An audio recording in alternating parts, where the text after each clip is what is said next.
Jungkook एक हफ्ते के बाद कंपनी में आया। उसने देखा कि किम किसी से फोन पर बात कर रहा था। उसे देखते ही किम थोड़ा कॉशियस हो गया कि जंकुक फिर से कोई उस पर स्प्रे न मार दे। जंकुक हंसते हुए कहता है कि तुम्हें क्या लगा कि मैं कुछ करने वाला हूँ? तुम्हारा फेस तो देखो, कितना फनी लग रहा है।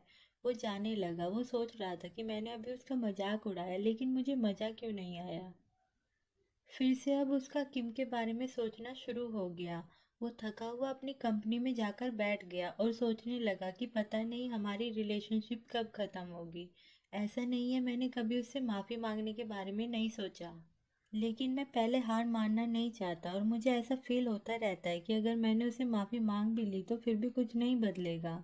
हम आधे साल से साथ थे, फिर भी मैं उसके दिल में जरा सी भी जगह नहीं बना पाया। ये बहुत ही मुश्किल काम है, पर फिर भी मैं हार नहीं मानना चाहता। अभी वो इस बात को साइड में रखने की सोचता है और काम पर ध्यान लगाना चाहता है।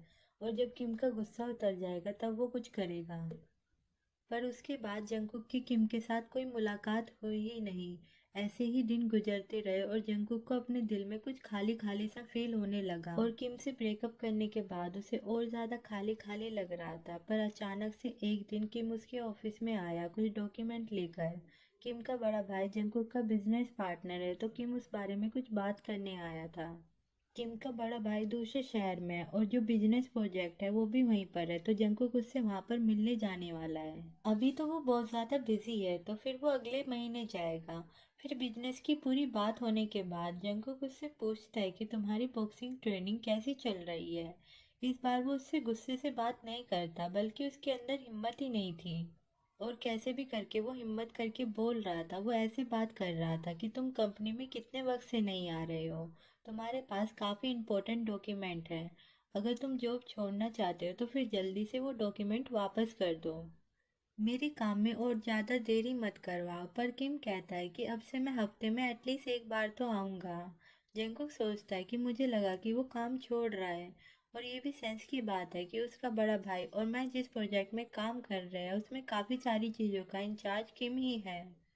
अगर वो ऐसे ही काम छोड़ देगा तो फिर ज़रूरी उसका भाई उसे डांट लगाएगा। फिर वो जैसे ज़्यादा अटेंशन ना दे रहा हो वैसे फाइल में देखते हुए उससे पूछता है कि नेक्स्ट मंथ क्या तुम भी मेरे साथ आ रहे हो। पर असलियत में वो किम के आंसर का वेट कर रहा था कि अगर किम भी साथ में आएगा तो फिर जंकुक ने वहाँ पर जो होटल बनवाया है वो वहाँ पर उसे ले जाएगा और मज़े करेगा। पर अभी वो इसलिए नहीं बता रहा है क्योंकि वो स्टेप बाय स्टेप सब कुछ करना चाहता है। फिर 2 हफ्ते बीत गए। जंकुक पिंक हेयर वाले लड़के सावजी से मिलने गया था और स्मोकिंग करते हुए सोच रहा था कि किम कंपनी में तो आ गया है, लेकिन मैं उसके और ज़्यादा करीब नहीं हो पाया। हमारी रिलेशनशिप पहले जैसी थी अब वैसी भी बनना मुश्किल हो गई है। उसे गुस्सा दिलाना तो बहुत ही आसान है, लेकिन खुश करना उतना ही मुश्किल।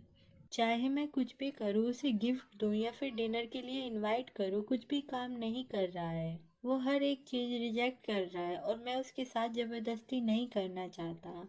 शायद वो भी यही चाहता है।